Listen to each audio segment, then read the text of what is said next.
విఘ్నేశ్వర షణ్ముఖ పార్వతీ సమేత పరమేశ్వరాయ నమః. శ్రీ విశ్వావసునామ సంవత్సర ఉగాది శుభాకాంక్షలతో కుంభరాశి వారికి శ్రీ విశ్వావసునామ సంవత్సర ఫలాలు ఎలా ఉన్నాయో చూద్దాం. మనం చెప్పుకునేవి సంవత్సర ఫలాలు కనుక పెద్ద గ్రహాలైన గురువు, శని, రాహు, కేతువుల యుతి స్థితి గతుల ఆధారంగా ఫలితాలు ఉంటాయి. గురువు వృషభంలో సంచారం చేస్తూ 15వ తేదీన మిథునంలోకి ప్రవేశిస్తాడు. శని మీనంలో సంచారం చేస్తున్నాడు. రాహు మీనంలో సంచారం చేస్తూ మే 18వ తేదీన కుంభంలోకి ప్రవేశిస్తాడు. కన్యలో సంచరిస్తున్న కేతువు మే 18వ తేదీన సింహంలోకి ప్రవేశిస్తాడు. ఈ గ్రహస్థితిని ఆధారంగా చేసుకొని కుంభరాశి వారికి శ్రీ విశ్వావసునామ సంవత్సర ఫలాలు ఎలా ఉన్నాయో చిన్న చిన్న పరిహారాలు ఏం చేసుకోవాలో చూద్దాం. కుంభరాశికి అధిపతి శని. కుంభరాశి వారికి ఈ సంవత్సరం ఆదాయం 8, వ్యయం 14, రాజపూజ్యం 7, అవమానం 5. కుంభరాశి వారికి ఈ సంవత్సరం మిశ్రమ ఫలితాలు ఉంటాయి. ధన వ్యయం అధికంగా ఉంటుంది.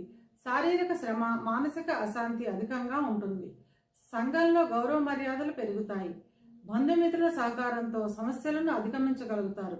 ఇక విద్యార్థుల విషయానికి వస్తే చాలా కష్టపడి చదువుతారు. చివరకు మంచి విద్యాలయాల్లో సీట్లు సాధిస్తారు. విదేశాలకు వెళ్లే విద్యార్థులకు ఈ సంవత్సరం చాలా అనుకూలంగా ఉంటుంది. ఉద్యోగ ప్రయత్నం చేసేవారికి ఉద్యోగం లభిస్తుంది. కానీ లభించిన ఉద్యోగం పూర్తి సంతృప్తినివ్వదు. ఉద్యోగం చేస్తున్న వారికి ఉద్యోగాభివృద్ధి ఉంటుంది.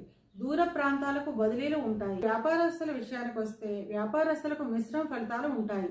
ఆర్థిక అభివృద్ధి ఉంటుంది. కానీ వ్యాపారాభివృద్ధి కార్యక్రమాలు వాయిదా పడతాయి. ధన ఆదాయం బాగున్నప్పటికీ వ్యాపారంలో అసంతృప్తి ఉంటుంది. వివాహ ప్రయత్నం చేసేవారికి ఈ సంవత్సరం మే నెల తర్వాత వివాహం కుదిరే అవకాశం ఉంటుంది. వివాహం అయిన వారు సంవత్సర ప్రారంభంలో జీవిత భాగస్వామితో కలిసి ఆనందంగా ఆహ్లాదంగా గడుపుతారు. సంవత్సర మధ్యమంలో జీవిత భాగస్వామితో చిన్న చిన్న విభేదాలు, కలహాలు ఏర్పడతాయి. సంతానానికి సంబంధించిన ఉన్నతి ఉంటుంది. మానసిక అశాంతి, విపరీతమైన కోపము అధికంగా ఉంటుంది. అధిక శ్రమ చేస్తేనే కానీ విజయం పొందలేరు. ఇవి కేవలం గోచార ఫలితాలు మాత్రమే. గోచార ఫలితాలు పూర్తిగా జన్మజాతక చక్రంపై ఆధారపడి పనిచేస్తాయి. కనుక తమ జన్మజాతక చక్రాన్ని విశ్లేషణ చేయించుకోవాలి అనుకునేవారు కింది నెంబర్కి వాట్సాప్ చేసి కన్సల్టేషన్ తీసుకోండి.